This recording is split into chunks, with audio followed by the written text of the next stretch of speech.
I'm thrilled tonight to welcome my former colleague and friend, Debora Spar, to Oxford. I've never said this, but I've always been in awe of Deb. Not because she makes things look effortless or any of that, but because she's been incredibly courageous in her career. At Harvard Business School, when the university wasn't really, or the business school wasn't doing much about Africa, Deb said, I'm going to do stuff in Africa, and went ahead and did that. And then she wrote a book on the baby business, which again wasn't the normal fare at that place. Then she did the most unlikely thing, which is to leave the cocoon of Harvard to go off and be the president of Barnard, an amazing college. And then, while president of Barnard, if you've been reading about her and the issues that she's dealt with some incredible issues with great, again, courage and clarity and wisdom. And to make it even more maddening, in the midst of all that, she writes a book, which is a New York Times bestseller. So I'm in awe. And we are thrilled to have Debora here to talk about her book, which is, as you'll see, about a phenomena, but also about her. So as I said, I've been so excited that Debora's going to come visit with us today, and I'm sure you will be too after this visit. Thank you all, but mostly thank you, Debora.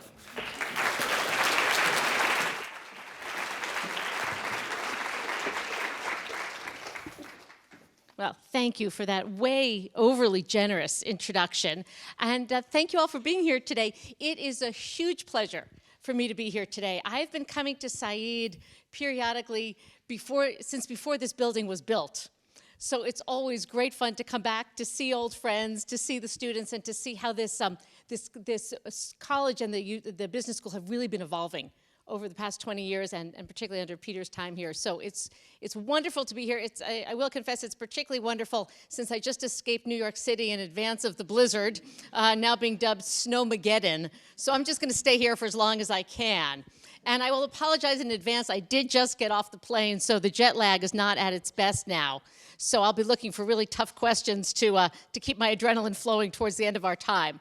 But I'm going to, as Peter said, I'm going to talk to you today about this book I wrote that came out about a year ago called Wonder Women. And since the book's release, I've been talking pretty much nonstop about the book and about its stories. And I've realized in the course of giving all these presentations that rather than taking you through the book's arguments, that it works to tell people the story of how I came to write the book. Because the story of how I came to write the book is in many ways the story of the book itself. So to start with what might seem obvious, I think most people would presume if you saw the president of a women's college writing about women's issues that this is sort of a topic I've been working on all my life. Not true. I actually didn't write anything about women's issues for pretty much all of my career. To the contrary, and Peter alluded to this, I had a career that had nothing to do with women's issues, women's politics, feminism, whatever. In fact, I spent most of my professional life in very male places doing very male things. Harvard Business School, you may have heard, is not a place known as being warm, fuzzy, and particularly good for women. And yet that's where I had built all of my career. I never studied gender studies. To the great horror of all of my new colleagues at Barnard, I never took a single course in feminist anything. I never joined the women's students group. I never joined the women's faculty groups. I think at some subconscious level, I made up my mind early in my life that I wasn't going to do the women's thing, that I would kind of do the guy thing, and I would be the only girl in the room, and I got pretty good at being the only girl in the room. And without sounding too cynical about it, I think I also realized at some point, you can get a lot done, actually, as the only girl in the room. And I was lucky enough to be at a time and in a place where being the only girl in the room actually, in many ways, worked to my advantage. But then there was sort of a moment in time when something inside me clicked. Perhaps should have clicked earlier. But there was a moment in time at Harvard Business School, and Peter was there, and the school was going through sort of a rare bout of tumult. HBS is pretty much a very stable place. But these were the Larry Summers years. And there was a fair amount of tumult going on. And an interesting thing happened to me. The school went through a more rapid period of leadership change. And one after another, every single dean or dean-like equivalent brought me into their office, closed the door, sat me down, and said, "Deb, I need you to solve the women's problem." As if there was a magic switch that only existed in my office. And all I needed to do was somehow flick the switch and the women's problem would disappear. I hasten to add that I failed miserably at solving the women's problem at HBS. And if you read, there was a wonderful article that came out in the New York Times about a year and a half ago by Jodi Kantor talking about sort of the status of women at HBS. If you read that piece, you will know that I failed miserably because sadly the women's problem at Harvard Business School remains as severe as it's ever been. But for the first time in my life, I was actually forced to grapple explicitly with the fact that there was a women's problem at HBS. And I hasten again to add, I do not believe the women's problem at Harvard Business School is any worse than the women's problem at Princeton or Yale or JP Morgan or BP or pick your large, elite, successful organization. There is a women's problem across society and particularly across the top elite tiers of society. And I had actually been living and experiencing that women's problem all my life. I just hadn't quite grappled with it in a conscious way. But when this problem was sort of pushed into my face, I reacted in sort of classic academic mode, and I looked for some data. And I came across data, and this data is so well known, it barely bears repeating, but I will repeat it just one more time. And the data shows that pretty much regardless of what sector of society you look at, and with some variation, pretty much regardless of what country you look at around the world, once you look at the top tiers of power, the percentage of women in those tiers of power is leveled to somewhere between 15 and 20%. And the consistency and the constancy of that number sort of shocked me and stunned me.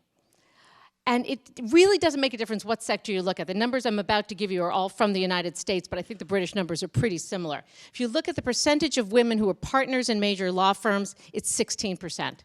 Percentage of women who have board seats, 15%. Percentage of women in the US in Congress, 16%. It actually went up this year by a bit. But the numbers are so small that 1 or 2 women being added to a board or running for or getting elected to Congress shifts a percentage point. But we're stuck between 15 and 20%, or what I call in the book the 16% ghetto.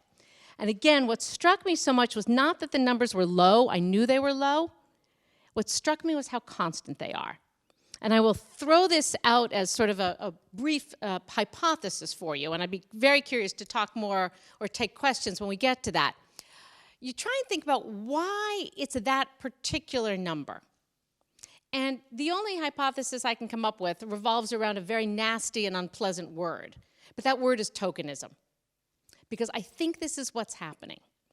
Pretty much everyone in the top tiers of power has gotten the memo that you gotta have a woman. But once they tick that box, once they tick, let's call it 2 boxes, they're done. So if you think about it, most organizing or power-holding groups have about 10 people, whether they're boards of directors, management committees, strategic operating committees, what have you. And what are they doing? They're ticking this little implicit box. Oop, we got to have a woman. But as soon as they have 1 or 2, they're done. They also got the memo that you need to have 1 person of color or a person of color. And so they tick that box too. And so if you look at these groups, you tend to see 1 to 2 people who are female and 1 to 2 people who are of color. If you get a woman of color, you get a double whammy. And I know this is horrible to say, but I've seen this play out again, again, and again. And if a woman steps off one of these groups, she's replaced by a woman. If a person of color steps off, they're replaced by a person of color. But once you've got those 2 or 3 people, it's all middle-aged white guys. And I think at a very rough level, this may account for why these numbers are so constant. So once I stumbled across or started looking for these numbers, I decided to start playing with the idea for a book that at the time I was calling Confessions of a Reluctant Feminist. That's actually still the real title of this book. Turns out fast forward, when the time came to sell the book, every publisher in New York reminded me that you cannot sell a book that has the word feminist in the title. That's why my book has the word sex in the title, because apparently books with sex in the title actually do sell. But the real title of this book is still Confessions of a Reluctant Feminist. Why is that? In part, and you'll see this in a moment, because the book is a bit confessional. It's confessional in the sense that I wound up telling way more personal stories than I ever intended to tell, but also because it is a bit of my own personal mea culpa. You know, I'm sorry I didn't pay more attention earlier in life. I'm sorry I didn't take one of those feminist courses early on. I'm sorry that I didn't do more to help younger women ascend through the ranks. So that's the confessional part. And the reluctant feminist part comes from the fact that I do consider myself a feminist, but a reluctant one.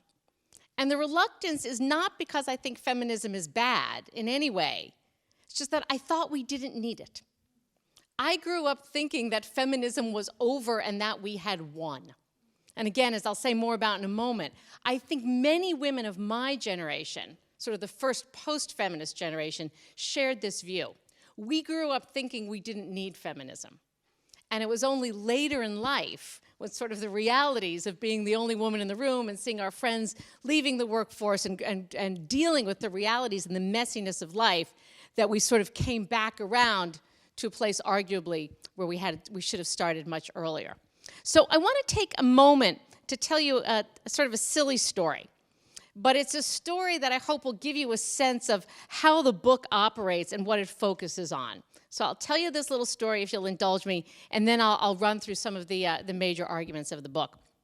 So the story takes place on a very bad day in my life. Now, it wasn't like a horrible day. It wasn't a tragic day. Nobody died. Nothing horrible happened. It was just one of those bad days. And the irony to me was that it started out as a really, really good day. Because as I'm sure many of you in this room know, one of the advantages of being an academic is that you can work from home from time to time. And I've always very religiously set one day a week to work from home. And so this was my day to work from home. And I needed the whole day because I was due to give a presentation in the evening on stem cell technologies, a topic about which I know kind of nothing.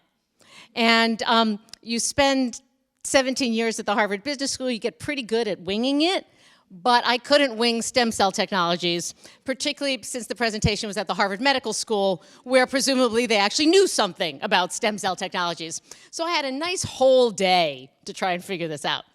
But as soon as I sat down, I had an office that was on the 3rd floor of my house. My son, who had also taken the day off school, starts running up and down the stairs because he was 17 at the time and he was filling out his college applications. And somehow, in the stress of this moment, he had forgotten all of these complicated details, like his middle name and his social security number and what he wanted to major in. So he's running up and down the stairs and kind of falling apart. So I'm dealing with him while I'm trying to do the stem cell stuff. Then son number 2 calls in, and he's my kind of direct son. And he lets me know in no uncertain terms that he has 42 after-school activities to get to. I have to take him to every single one. But he won't be able to get in touch with me because he just dropped his cell phone under a moving car, but I should be able to figure this out. He hangs up. Then my daughter calls. She's the sweet one. And she very nicely tells me that she's forgotten her soccer uniform, her Hebrew school homework, her piano book, but again, I should sort of figure this all out. So now I'm watching my writing day sort of disintegrate further and further into the horizon. And it's just at this moment that the cat shows up. And the cat shows up with a half-dead chipmunk in her mouth, which she then deposits on the carpet at my feet. Now, if it had been a fully dead chipmunk, I think I would have been okay. But it's a half-dead chipmunk. So it's lying there in the fetal position, sort of breathing its very last dying rodent breaths. And I'm trying to figure out what the heck I'm going to do with this poor little creature that's lying at my feet. And so I put it in a shoebox, and I threw the cat out the window, and I took the cat's food, and I gave it to the chipmunk because I thought that was somehow just. And in the middle of this, my husband calls. And my husband is a very lovely man, but I was in Boston, and he was in Buffalo. And it was only like October, and he calls from Buffalo to let me know that was, again, Snowmageddon or something that was inflicted upon the eastern seaboard. And he lets me know that this massive snowstorm in Buffalo, and the airports are closed, and the car rental agencies are closed, and the highways are closed, and he's not going to be home for 9.5 months. But is there anything I can do to help? And this is at the point where I just kind of lost it. And I won't spare you, or I'll spare you the rest of the gory details, but needless to say, the day did not go well. And when I showed up at Harvard Medical School that night, I was winging it.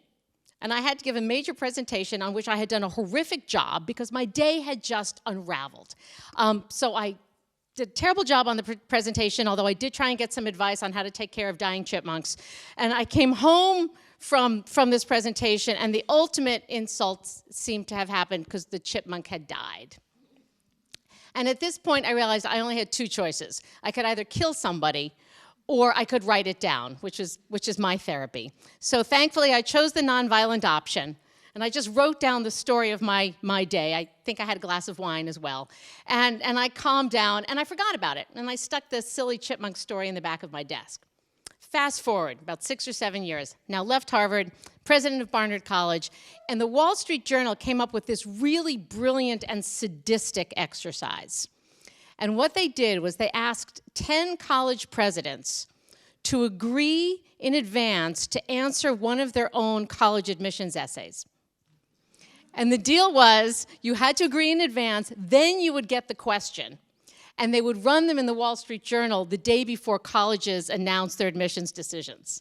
It's brilliant, but it's mean, because of course they give you the worst single question.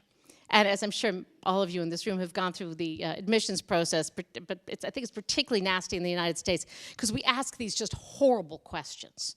And so the question they gave me was, please describe an average day in your life and how you find solace in routine. A question which I will say is no longer on the Barnard admissions packet, but it was at that point. Now, thankfully, one of the few things I've learned in my life is I know a little bit about college admissions essays, and you never actually answer the question. You try and twist it around and do something clever with it. So I remembered this dead chipmunk story. So I literally took the dead chipmunk story out of whatever drawer I had thrown it into, and I put a couple of sentences up front. And all I wrote was, I wish I had an average day. But as every working mother can tell you, there's no such thing as a routine. So I sent this thing off to the Wall Street Journal. And by this point in my life, I had written like 6 books and lots of articles. Nothing I'd ever written got nearly as much attention as my dead chipmunk story. To the point where for years afterwards, I would be at very serious conferences and people would come up to me and they go, "You're the dead chipmunk lady, right?" And what I realized by virtue of having put this story out there was that even though I had described a day that no one in the history of the planet had ever actually experienced, everybody had had a day that felt exactly like that, particularly working mothers. Because they were days where it didn't make a difference how smart you were, it didn't make a difference how hard you were working, it didn't make a difference how well you had organized your life. You were going to screw up because life was taking over. And just in dealing with the everyday chaos of being a mom and being a parent and being a professional, you were going to lose control and you were going to take a professional hit from it, and a personal hit as well. And so when the time came to write my Confessions book, I decided to go out on a limb. And rather than writing sort of a plain or sort of more straightforward academic book, I decided to try and blur and to blend the academic and the analytics and the data with these personal stories. And so the book is kind of organized around these vaguely embarrassing, but I think fairly typical stories from my own life. And when I ran out of my own stories, I borrowed my friends. But I really tried to tell the story of what working women's lives not only look like statistically, but what they feel like. And as you'll see in a few moments, one of the sort of the subtle arguments I'm making in the book is that women don't leave the workforce just because of things that happen in the workplace. Women often and frequently leave the workforce or feel that they have to leave the workforce or take detours off a career path because of what's happening on the home front. And it really is the juggling inherent in women's lives that remains different from the juggling inherent in men's lives that explains, I think, at least in part, why we are stuck at this 16% ghetto. So once I made this fairly horrifying decision to have the book be in part personal, one of the first things that happened was my age, and more importantly, the year in which I was born, became very important. And one of the things that I argue here is that, and I think this is true in the UK, but it's probably even a little bit, it's probably truer in the United States. The generations of feminism have moved very, very, very quickly. If you think about it, feminism has only really been around for about 50 years. But the year in which a woman was born very much affects the vision and the version of feminism she received growing up. So that women who were born only 10 years earlier than me had a fundamentally different experience with feminism than I did. So this is always the point where I have to reveal my birth age. But I was born in 1963, which turns out to have been a really, really important year for feminism, particularly in the United States. 1963 was the year when Betty Friedan's book, The Feminine Mystique, came out. And that, although it was not the only book or the first book in feminism, it was the first book that really took some of the core ideas of feminism and put them into the mainstream. And the book was revolutionary. I gave a version of this talk to a much older audience a few months ago, and a lady came up to me afterwards and she said, I have to tell you, I was in a book group in 1963, and we read The Feminine Mystique, and the next week we all went out and got jobs, and the book group never met again. Which is, it's a charming story, but it gives you a sense of how powerful that book was. And after 1963, sort of social mores and society in general began to change very, very, very quickly. So if you just think about what women of my generation experienced, from the time we were born in 1963 until the time we became teenagers, and call it 1975, Feminine Mystique happened. Roe v. Wade happened, so abortion was legalized. Access to contraception became widespread. Title IX, which is the anti-discrimination legislation in colleges, was passed. The entire Ivy League opened up to women. And yet women of my generation, girls who were born in 1963, we actually missed all of that. Because it happened while we were alive, obviously, but it happened while we were kids. And depending on your age here, I'd be curious to sort of reflect back on your own life. Things that happen before you're sort of 12, 13, 14, they're always going to be ancient history to you. They're the lives your parents led. They're not your lives so much. And so what I argue in the book is that women of my age, we grew up thinking feminism was already over. And by the time we became sort of politically conscious, feminism sounded old to us. And one of the things I did for the research here is I went back and I read sort of all of the mainstream magazines in 1973, 74, 75, and looked at how they treated feminism. And if you just read the mainstream magazines, you would believe that all feminists were ugly, they were angry all the time, they hated men, and they never shaved their legs. Now, none of which was actually true. But if you're 15 and that's what you're reading, you believe it to be true. And so again, this is part of the confession and the mea culpa here. But it shows up in a lot of data. Women of my age tend not to define themselves as feminists. Why? Because our mothers were feminists. And anything your mother does when you're 15, by definition, is not cool. So we defined ourselves as something other. And the slide I'm going to show you is probably not going to work as well here as it does in the United States. But girls who were, women who were born when I was, we grew up, instead of with sort of a feminist myth ahead of us, we grew up with what I call in the book the Charlie myth. Okay, now this is an ad for Charlie perfume, which debuted in 1975. For any of the marketing students or faculty in the room, you may know, Charlie perfume went on to become one of the best product launches of all time. It's not because the perfume is good. The perfume is kind of horrible. But the ad is brilliant. Because what are they selling you here? They're selling you the image of the modern woman. First of all, the modern woman has a man's name, Charlie, which is kind of interesting. The ad doesn't have a lot of words, doesn't tell us much, but look at the words it has. Gorgeous, sexy, young. These are good words. Do you want those? Yes. Gorgeous, sexy, young. What does it mean to be a modern woman, to be gorgeous and sexy and young? Well, first of all, you are obviously gorgeous. This is Shelley Hack, who was one of the great supermodels of the 1970s. It means you've got perfect wardrobe. This is in the era when pantsuits were very cool. But it also means, critically, that you're a working woman. Now, how do we know that this is a working woman? She's got the briefcase. But look carefully at the briefcase. This is not a heavy briefcase. This is not a briefcase that is laden with the PowerPoint presentation she's got to give tomorrow. She's just going to work, and she's got the briefcase swung behind her. And it's all going to be good. There's another version of this ad in which she's got the briefcase in one hand, and she's got a baby in the other one. The ad says nothing about where this child is going. The ad gives us no indication as to whether that kid has got 104 temperature and is going to substandard daycare. All we know is that she's going to work and the baby's going somewhere, and it's all going to work out. And in the television version of the ad, at the end of the day, we see her coming home, or we see her going into a bar. Very nice bar. There is no briefcase left anymore. There is no baby left anymore. She's just going into a bar, and this very attractive man is singing at her and squirting her with perfume.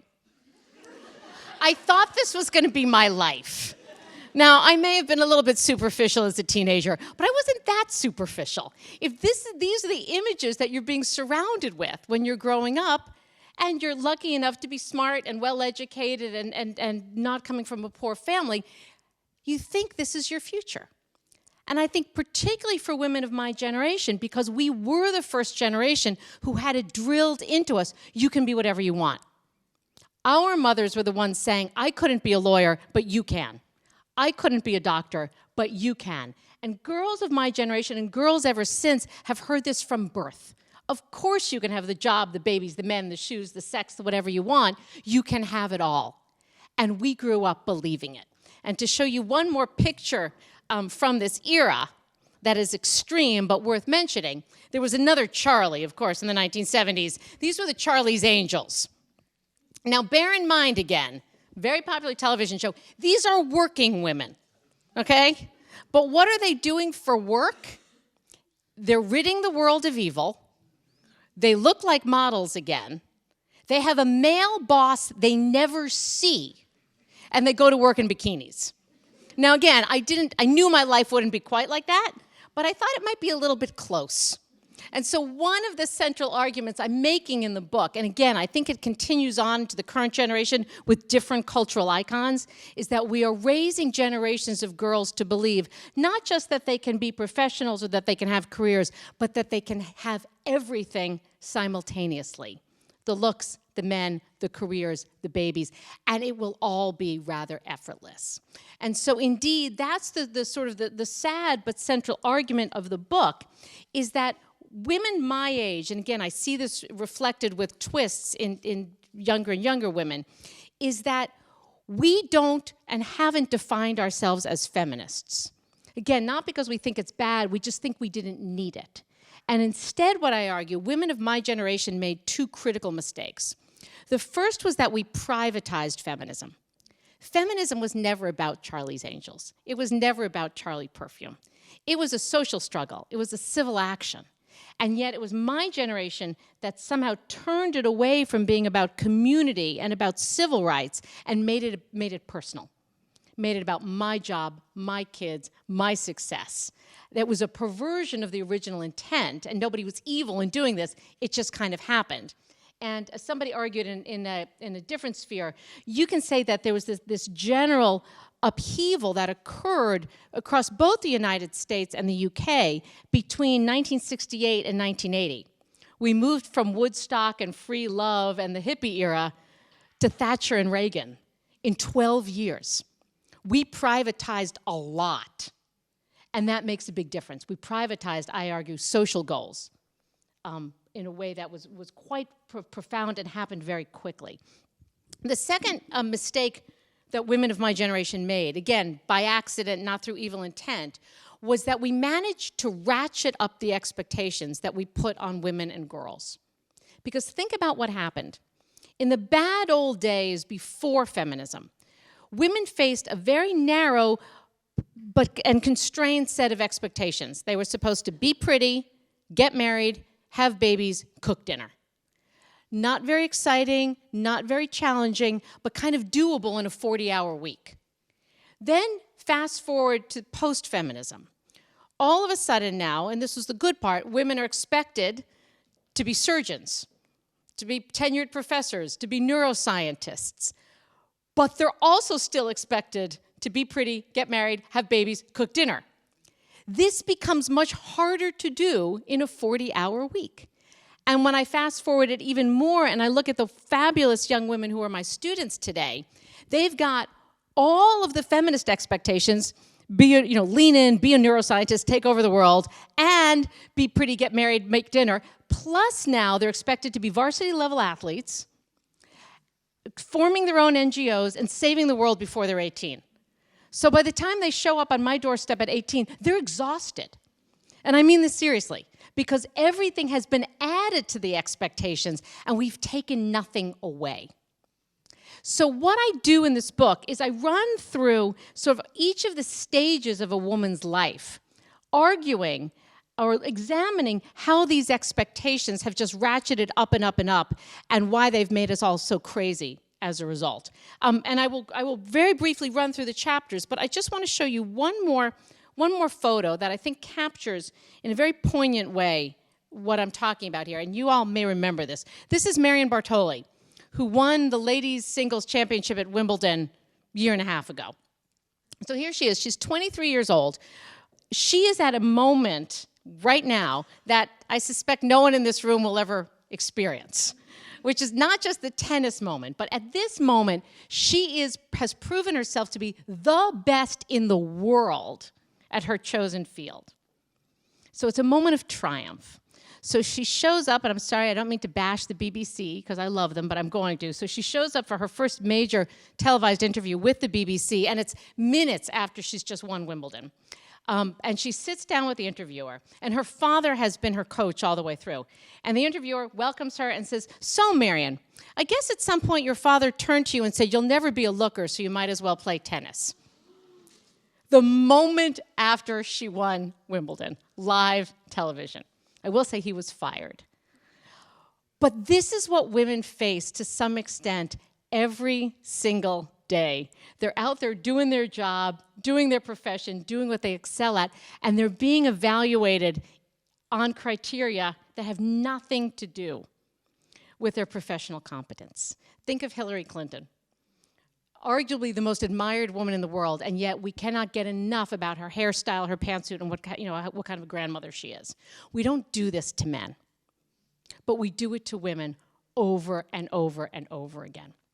So in the book, I run through these phases of a woman's life, and I'm going to run through them now very, very briefly. But you'll see the patterns I'm trying to establish. I start sort of where you'd imagine at the very beginning, and I look at how we raise girls. And I argue briefly that we are confusing the heck out of little girls. Because pretty much from the moment they're born, we're sending them multiple, complicated, and contradictory messages. We're saying, play with trucks and learn to be an engineer and be as strong as your brother, but here's a tutu and some glitter glue, and yes, you better make the traveling soccer team and be a good girl. We don't do that to little boys. Basically, to little boys, as long as they're not killing anybody, we're kind of okay. Little girls are getting all of these multiple messages, and again, with nothing having been taken off the table. The next chapter looks at beauty and body image.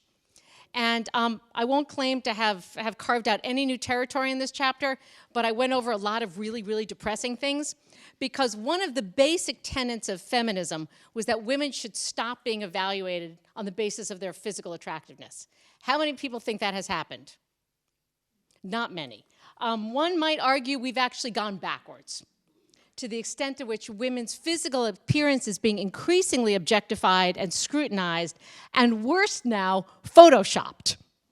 So when you look, if you're a 14-year-old girl and you pick up any magazine off the stand, first of all, the people you see in those magazines are, preternaturally beautiful. They're all 16 years old, and they're being photoshopped. So the women you're seeing are literally not real women. And, if you're a smart 14-year-old or 16-year-old or 26-year-old, you know that, but you don't really know that. And the magazines and the media in general only make it worse because all of the language, particularly in the women's magazines, is about trying harder. Walk your way to a better butt. Eat more broccoli and look like J-Lo. Well, you can eat all the broccoli you want and you're not going to look like J-Lo. Because first of all, she's J-Lo and you're not, and she's being photoshopped. And yet we're all being sold this incredible bill of goods. And then when you eat the broccoli and you keep walking and you don't look like J-Lo, you beat yourself up. And the book wound up talking a lot about anorexia, which I didn't think it would. But anorexia is the disease of the perfect girls. It is the disease women get, when they're trying and trying and trying to control themselves. And sadly, running a women's college, it's the #1 disease we deal with, is anorexia. And I put this picture up just to sort of get you thinking. But when I started writing this, somebody said to me sort of in an offhand way, yeah, well, at least we don't have to wear corsets anymore. I thought, yeah, great, no corsets. And then I thought about it a little bit. And I'm not so sure, not that I want to go back to wearing a corset, but the beauty of a corset was that you could take it off at the end of the day. And the corset had to do the work. Now, arguably, women are expected to have the same shape without the benefit of a corset, which means what? Not eating, gym, and Spanx, which are really not much better than a corset. So I'm not sure we've actually come so far. The next chapter of the book looks at sex, which was a horrifying chapter to write. But it was a fascinating chapter to write. And I put out an argument. This is not the only argument in the chapter, but the one I want to mention, which I thought was going to get me just killed, particularly as the president of a college. But it hasn't gotten me killed yet. So I put it out here with a fair amount of trepidation. But one of the things I argue in this chapter is that I'm not sure that the changing sexual mores that this generation has embraced are actually empowering for women. And here I'm talking about the hookup culture that they tell me predominates on my campus and others. But it does. And what I suggest here, and it sounds horribly conservative to say so, but in the bad old days, women gave sex in exchange for something. In the way bad old days, they gave sex in exchange for a lifetime of commitment, marriage, and fidelity. More recently, they gave sex in exchange for dinner and a movie. And when we get to the hookup culture, it's kind of sex in exchange for sex, which is fine if that's what both parties want. But all of the data out there say women prefer to have sex in a committed relationship. So if women prefer to have sex in a committed relationship, but instead they're having sex in an anonymous, uncommitted relationship, I'm not sure where the empowerment comes here. So I just throw that out there for your consideration. But as I said, I thought my students would get all upset about this, but every time I mention with them, they kind of shake their heads quietly.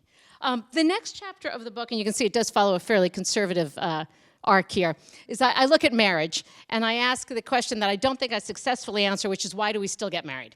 Because in economic terms, as the economist in me still coming out, marriage is an economic relationship. It always has been. And if you go back and you read a marriage ceremony, any of the traditional faiths, it kind of reads like a real estate transaction. The woman is literally given to the man in exchange for something. Now, we've passed beyond that. I think very few people now enter marriage as a real estate transaction expecting to get a lifetime of fidelity and monogamous sex. So why then are we getting married?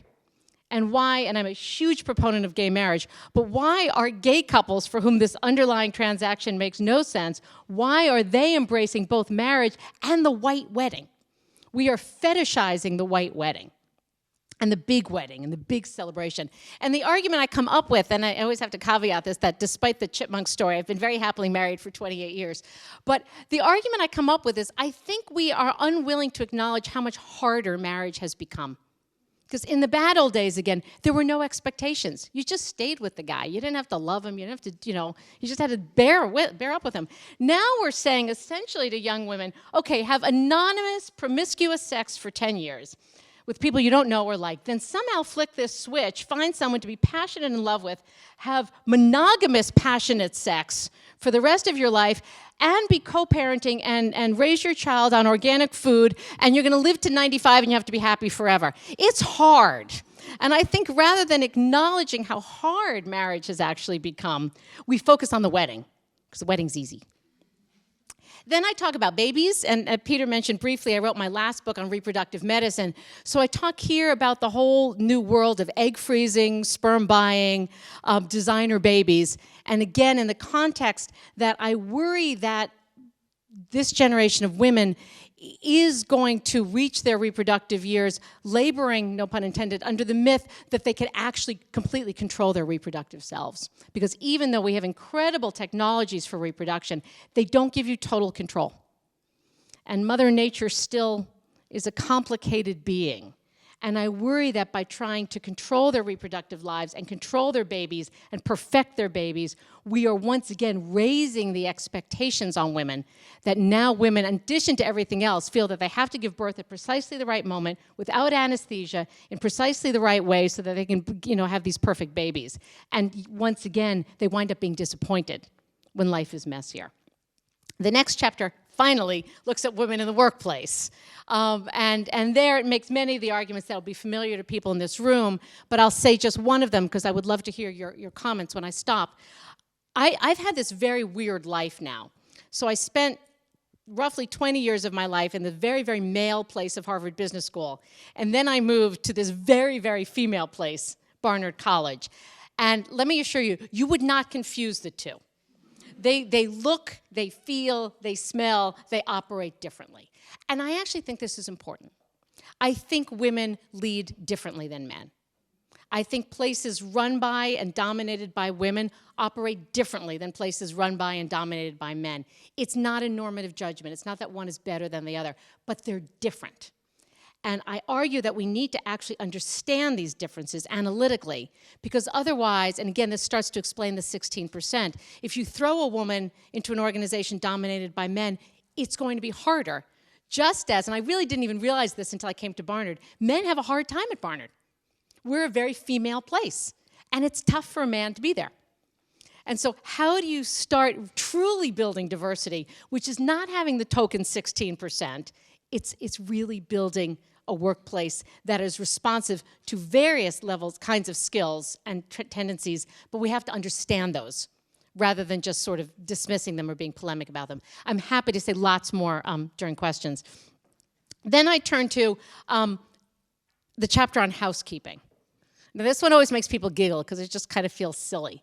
But I'm arguing here, I think what happens on the home front and what happens around housekeeping and the division of labor at home is actually crucially important because the data here are horrifying.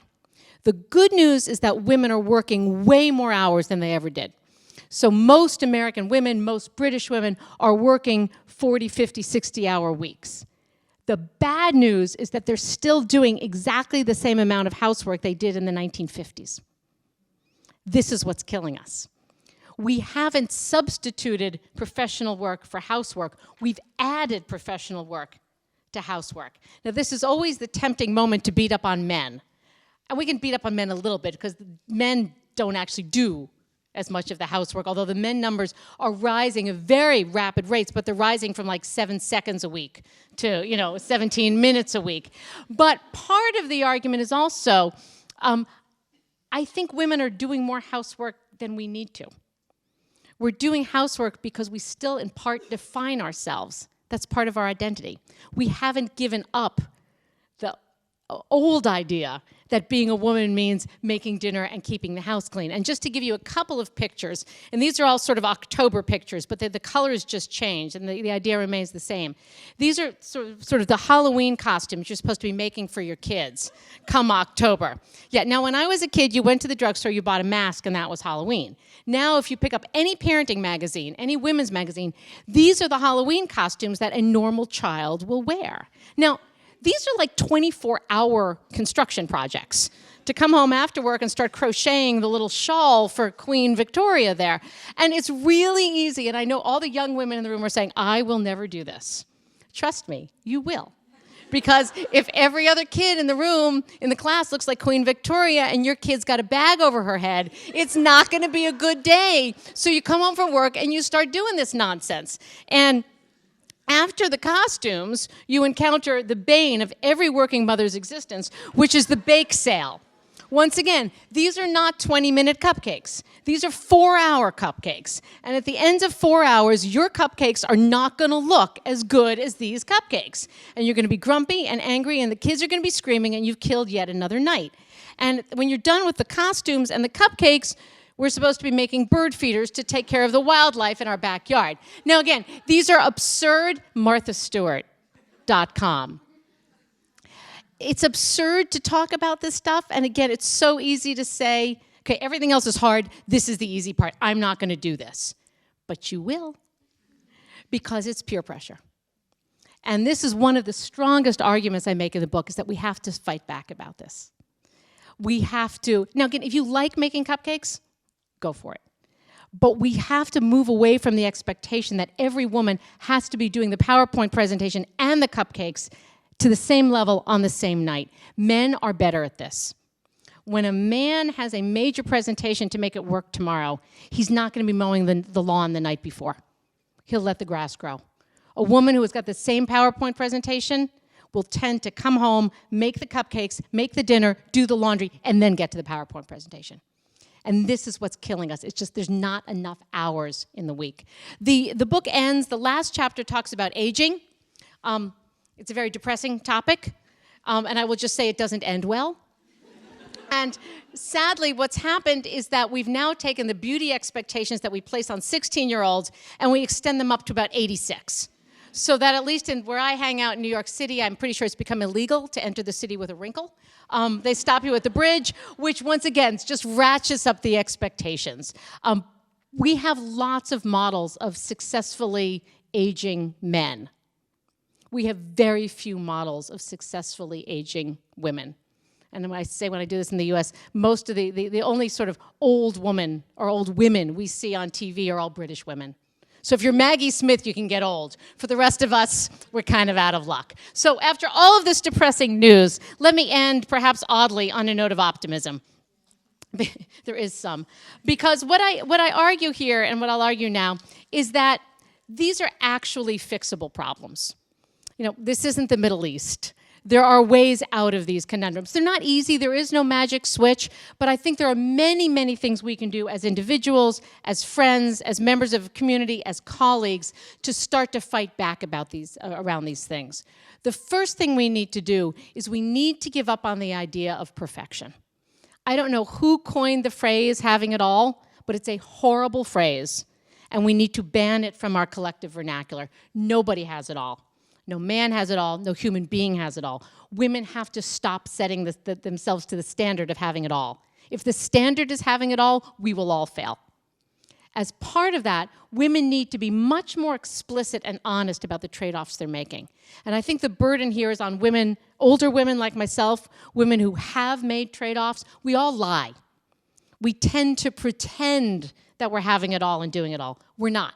Something's giving. Something's giving up. You're not writing that presentation, or you're not dealing with the kid who needs you at a particular moment in time. Something is giving, and we need to be honest about that. If women of my age are not honest about that, we're just lying to younger women, and we're setting them up to fail. Third part, and this is actually a pretty good room, so kudos to you, we need to bring men into the conversation.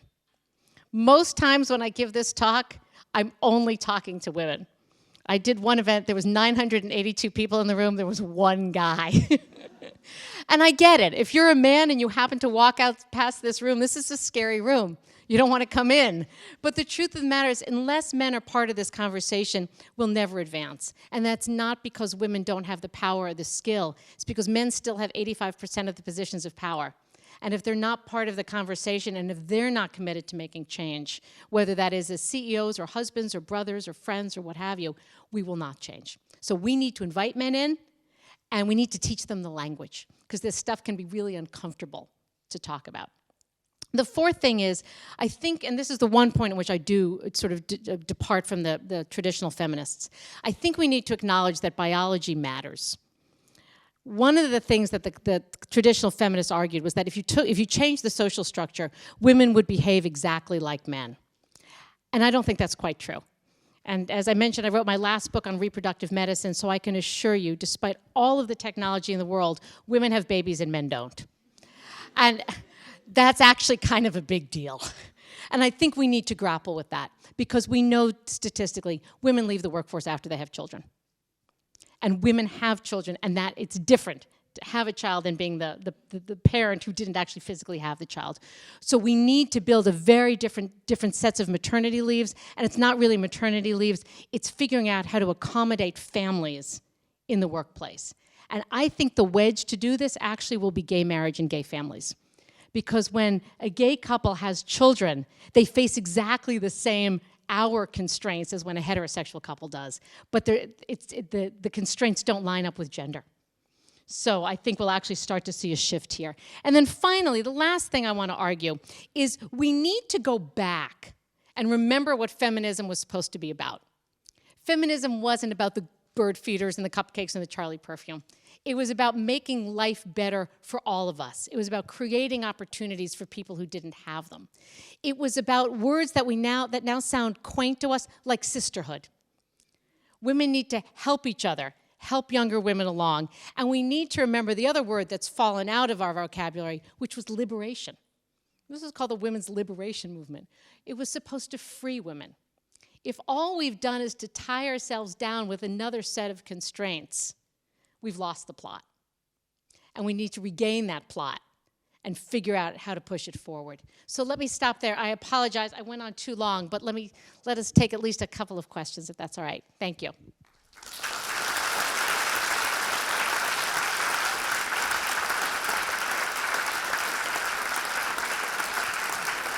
So if you just put your hand up, they will get a mic to you. Okay, we've got one way in the back. Thank you so much for your presentation. I'm a mother of 2 small children, working full-time, so yeah, everything rang true. I particularly liked how you emphasised the importance of community and feminism being a social movement rather than a private responsibility. And the argument that I encounter all the time when I'm wanting flexibility in the workplace is it's a lifestyle choice I've made to have children, and so I should be the one to adapt. And I would love it if, as an economist, you could give me some arguments to rebut that. Well, this is the killer one, right? First of all, anyone who calls having children a lifestyle choice is probably not choosing the words very carefully. We are sort of programmed to reproduce. So this is a choice that many people will be making. I think, sadly, the burden still does fall on the woman more often than it should. In the ideal world, the men who are running the show would take the initiative to try and create more family-friendly policies. Until that happens, or if it doesn't happen, I think women, first of all, they have to be careful. You can't, and this sounds, again, horribly conservative to say, you can't be asking for accommodation all the time, all over the place. You have to come up with the 2 or 3 things that are going to enable you to best lead, to shape your life the way you want, and stick by those. If you become the person who's always asking for accommodation, it doesn't work. And again, I feel bad saying that, but I think that's just true. And you crucially have to figure out what are the things that you can take off your plate. Because to have 2 kids and be working full time, it means kind of everything else has to go. And the advice I always give to people, including myself, although I don't always take it, is don't say maybe, say no. Women get in trouble by saying maybe. I'll try to do it. If I can, I will. Those always get you. If you can say no up front, they go out and find somebody else. And again, I think that's true both on the work side and on the home side. You probably can't be too active in running the bake sale in your kids' school because you won't have the time. And then, I hope we will move into a world where the workplace becomes more accommodating. But until it does, I think we have to be very, very focused in what do I need to get the job done? And then do your job really well, and then it'll work. Good luck. Yes, I think right to you. Oh, both sides of you, yeah. I was just wondering, how can we break the glass ceiling further? And how can we stop this kind of tokenism and kind of fight against it? Because I'm going to put some words in your mouth just for a second, because another version of that question I get a lot is, isn't this just women being mean to each other? that when you have two women on the board, aren't they always just mean to each other? And I think part of the glass ceiling and part of the problems we see is that when everybody kind of knows that there's only 2 seats at the top, women do fight for them. And they're often nasty to each other, and they don't expand the pool. What's crucial is that 2 has to become 3. There's lots and lots of work having to do with both gender and race, is that you need a critical mass. As long as there's only 2 women and 1 person of color, they will be and will be seen as tokens, sadly. But if you can push for critical mass, magic things happen once you hit 33%, roughly. And I think the burden does fall. Again, in an ideal world, it will be men at the top saying, we've got to diversify this pool. But until we get to that point, it is the women who are lucky enough to get there who have to just keep pushing. And again, they have to push smartly. You can't say, we need more women, here's Sue. We have to, do it so that when you see a pool of board candidates or succession candidates, you're sort of saying, gee, they all kind of look alike. Is there no more diversity anywhere? I mean, one of the things we did at HBS, which I think did work, is for every single job that was open, we had one dean reviewing all candidates, and if the pool was too non-diverse, they said, go back. You can't have the slot unless you bring us a more diverse pool. Again, it doesn't solve the problem, but it pushes it. The other thing is, and I say this to financial firms, if you know the pipeline is leaky, that you're going to lose women over the course of their careers, you have to hire more. You really do. Make your entering class more than 50% female. And make sure at every single promotion point that somebody is sitting in that room saying, how come we're not seeing more women? How come we're not seeing more people of color? And even just asking that question, again, it doesn't move the needle quickly, but I think it starts to push things along. Yeah.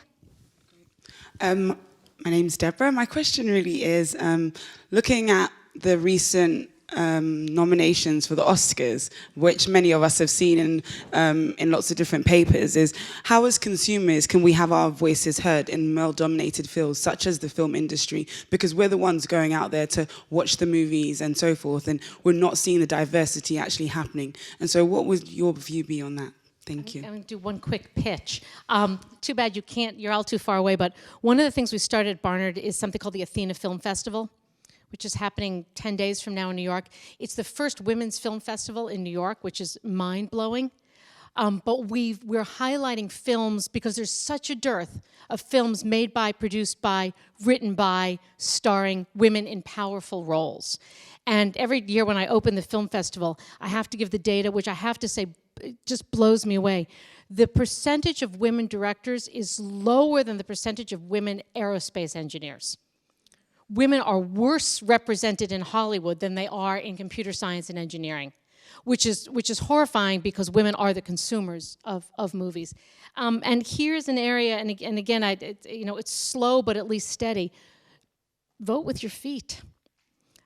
See the movies made by women. One of the movies we premiered last year was Belle. I don't know if any of you saw it. A brilliant film made by an African-British woman. Vote with your feet.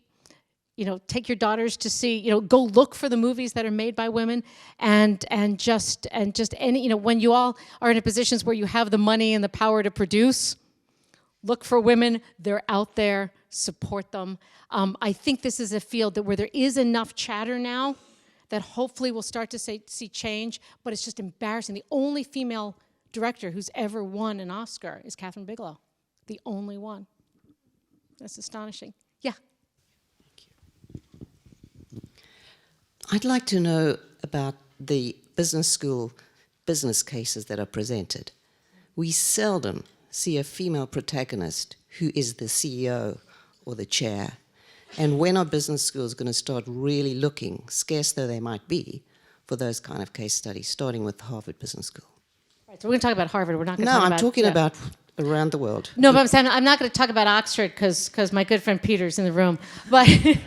But I think, and it's hard. I mean, I lived this at Harvard, and it's so easy for people to say, well, but I need to do a case on a consumer products company going into Indonesia, and I couldn't find one that has a woman. And then the next person says, well, I needed to do a company on I need to do a case on an aerospace company doing a leverage buyout, and there was no women. we need some kind of a mandate. Maybe it's an incentive fund. Maybe it's an award, reward system. We have to get more cases with female protagonists, just like we need to have more movies not only written and directed by women, but showing women in roles other than the ingenue or the grandmother. And it's not going to happen until there's people at the top just demanding it. There are women CEOs. They're out there. And we just need to highlight their work. Thank you. You touched on something which I think is absolutely vital, and that's to bring men into the conversation.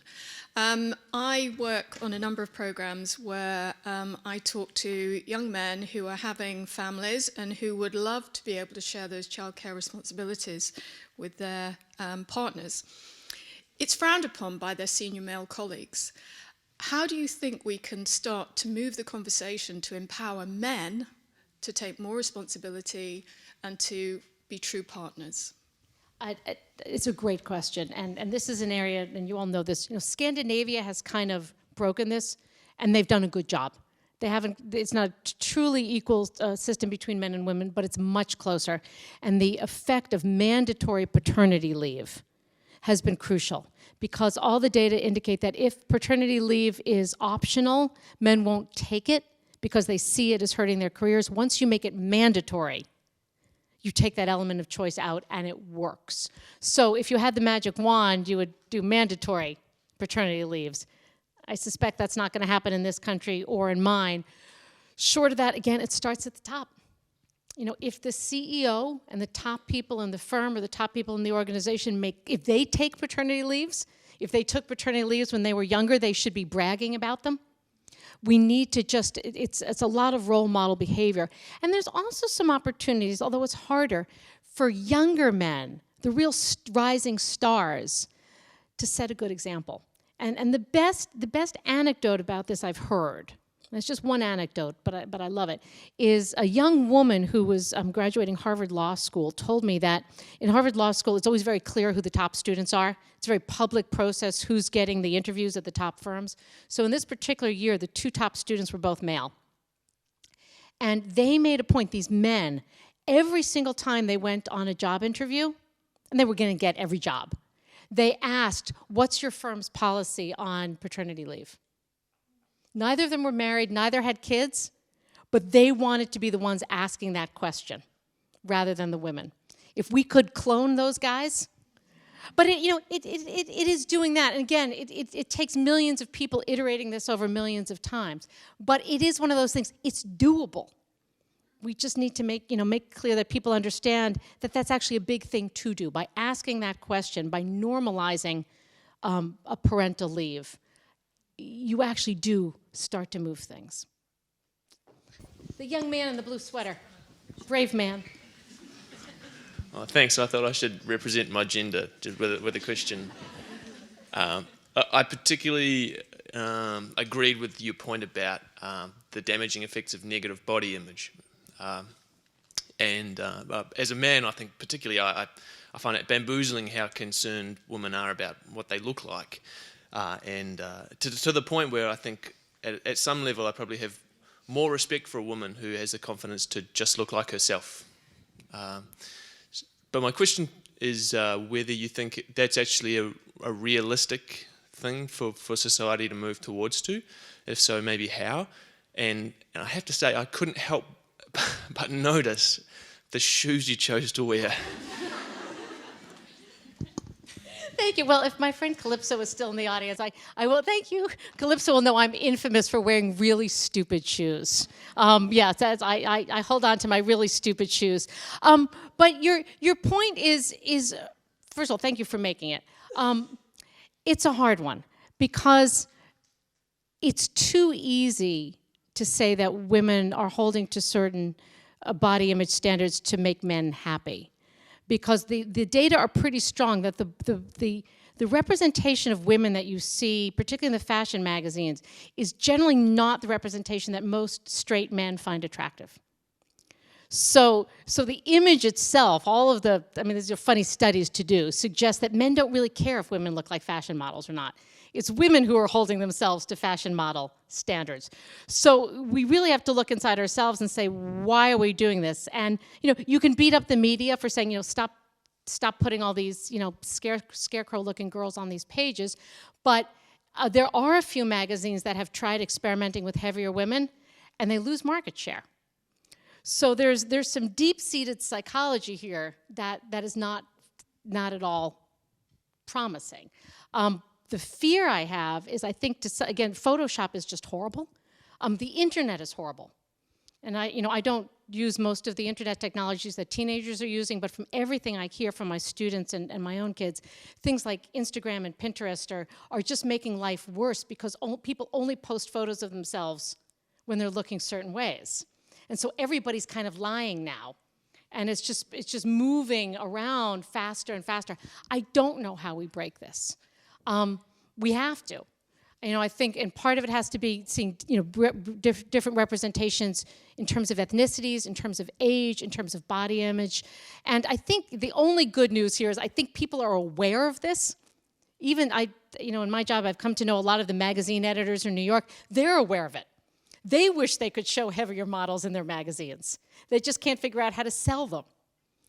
So it's a big issue. There's one project that's been out there. One of the big I don't know what you call it, but the group that holds a lot of photographic images, they're trying to build up a deposit of women who don't look like traditional models, but are still beautiful. And they're trying to reshape expectations.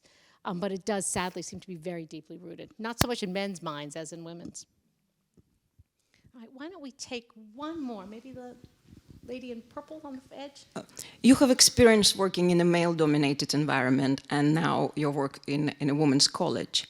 And you mentioned how different these two places are, how different they operate, how different is the atmosphere. Could you expand a bit on this? And also, could you think of ways we can actually use this diversity and these different strengths and sort of leverage them? Yeah, let me start with the second half of the question. I've always been intellectually a big fan of diversity, but I've become now professionally way more passionate about it, having been in two such dissimilar environments.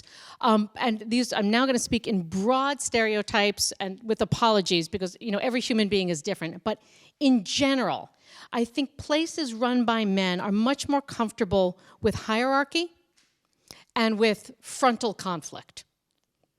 I used to say at Harvard Business School, they stabbed you in the front, but at least you saw it coming. At Barnard, it's all around the back, and it's different. Again, it's not better or worse, but if you're used to frontal attack, and all of a sudden you wind up in a place that's very passive-aggressive, you don't know how to deal with it. Meanwhile, if you're used to a place that's passive-aggressive, and all of a sudden you're being attacked frontally, you tend to melt. And I think those two, again, with all the caveats, I think those two stereotypes prove true. I think men are much more comfortable saying, you screwed up yesterday, you got to fix it. Whereas women will tend to say, I'm not sure your presentation was exactly right. You might want to think about it. And, there are different approaches. I think women are more, or have a tougher time giving and receiving hard criticism. I think men have a harder time delivering criticism in a way that can be useful. And so what's the ideal? The ideal is to have a little bit of both. If you have two bosses and they're giving you different kinds of feedback, you can kind of find the mean between them. And that's where I think diversity is not just a buzzword, it actually works better. So there's more, but let me stop at that point. Thank you all for coming. I apologize for going over, and good luck to you all. Thanks.